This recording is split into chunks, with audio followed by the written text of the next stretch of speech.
Whatever progress to Nicole's point we're making on tax cuts, they're already setting their sights on 2018 and maybe the next battle royale, infrastructure, and where they could get a lot of bipartisan support, Republicans and Democrats, both keen on that. It'll be a biggie. We're told $1 trillion over 10 years. Let's get the read on all of this from a former transportation secretary under President Barack Obama, Ray Lahood. Secretary, good to have you. Thank you, Neil. Good to be with you. Same with you. Let me get your sense of the infrastructure thing. You could make an argument that they should have started with this because at least it would have promised at least some bipartisan support going in. But that was then. This is now. We're told that infrastructure will be the next thing being teed up now. What do you think? I think it probably will be, particularly if the tax cuts pass. They spent way too much time trying to do away with Obamacare, but I agree with you. We're looking to a new year, and with the new year, there's optimism.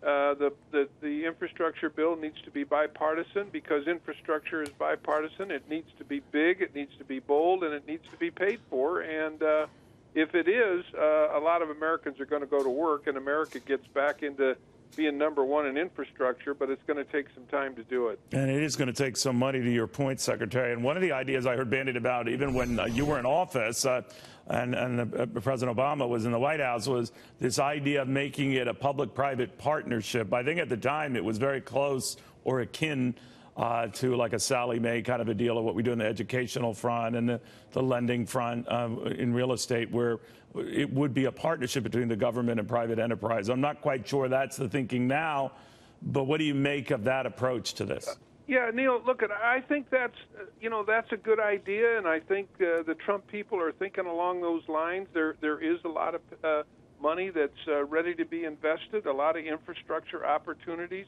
But it'll take more than that, Neil. To me, it takes an increase in the gas tax, which hasn't been raised since 1993. And if we do that, we get back to a big pot of money. The infrastructure needs a big pot of money. Public-private partnerships will help. Tolling helps, although people don't like tolling. The infrastructure bank will help. But in order to really send a message, I think a 10-cent a gallon increase in the gas tax while gas prices are very low. 25 states, Neil, in the last 3 years have raised their own gas tax. They're not waiting for Washington to do it. And nobody's been thrown out of office as a result of it. 25 and some very conservative states like Wyoming, all Republican, Utah, all Republican, Iowa, all By Republican. the way, in New Jersey with Governor Christie, one of the final acts. Exactly. You are right about that. I always worry, and I think I raised it last time when you were here, Secretary, is that if that's the way to go, that's fine. But how do you police that the monies are going to where they're supposed to be going? If you slap a tax on a gallon of gas at the federal level, you're quite right, half the states have done it at the local level.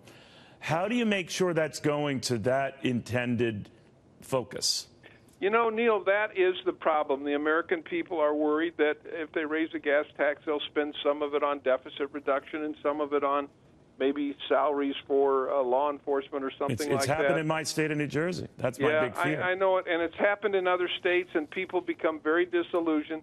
Politicians need to bite the bullet, raise the gas tax, and then the people in charge, like at DOT and in the administration, need to spend the money on infrastructure, and so people see results and people go to work. There just has to be that commitment to do it. Maybe you put it in a transportation infrastructure lockbox where it can, you actually put language in the bill that says this money cannot be spent for anything other than transportation and infrastructure, and put it in a lockbox. I mean, maybe that sends the message that it's really going to be used for what it was intended for.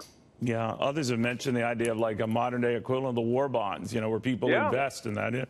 There are a lot of possibilities out there. You raised just a few. Ray Lahood, thank you very, very much. Thank you, Neil. Merry Christmas. To you as well, my friend. Ray Lahood, the former Transportation Secretary of the United States under Barack Obama.